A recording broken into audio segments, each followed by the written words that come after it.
राज्य सरकार को ऋण भरोसा गोटे पर राजस्व बलका बजेट अन्यपटे ऋण कर खर्च तुलाइबा सरकार योजना करिसेंती। 2024-27 आर्थिक वर्ष लगी मुख्यमंत्री विधानसभा आगत करिथिबा बजेट रे 47,800 कोटी टंकार ऋण खोला बजार और अन्य सूत्रु संग्रह करेंगे।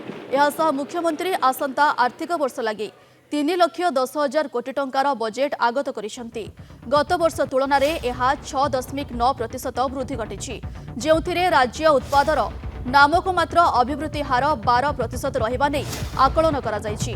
2026-27 आर्थिक वर्ष में राज्य घरोई उत्पाद परिमाण 11,70,000 कोटी टंकार पहुंची पारिबो बोली आकलन करा जायछि।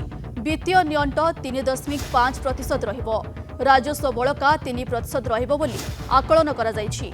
बजेट रे प्रशासनिक खर्च 1,14,000 कोटी रहिथिबा बेले कार्यक्रम खर्च 1,80,000 कोटी रखा जायछि। ओडिशा आज आर्थिक दूरदृष्टि एवं सुशासन एक मॉडल भाव में परिणत हो पारिछि। आम दायित्व ग्रहण करने परठारु गरीब युववर्ग अन्नदाता एवं नारी शक्ति आमर जनाभिमुखी पदक्षेप सहित ओडिशा वित्तीय दायित्व एवं बजेट परिचालना FRBM अधिनियम 2005 रे निर्धारित वित्तीय मानदंड हासिल करिबारे आदौ कौनसी विच्युति घटी नहीं। नीति आयोग RBI एवं जातीय ख्यातिसंपन्न अन्यान्य सरकारी आर्थिक प्रतिष्ठान द्वारा यही सफलता को प्रशंसा करा जायछि।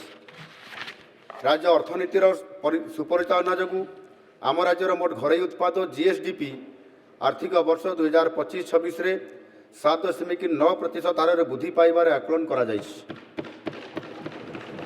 नूतन आत्मविश्वास और दृढ़ नीतिगत पदक्षेप सहित आम 12% नाममात्र अभिवृद्धि नॉमिनल ग्रोथ हासिल करने को लक्ष्य रखीचु, जहाद्वारा 2026-27 आर्थिक वर्ष में आमर GSDP प्राय 11,07 कोटी टंकार पहुँची पारिबो।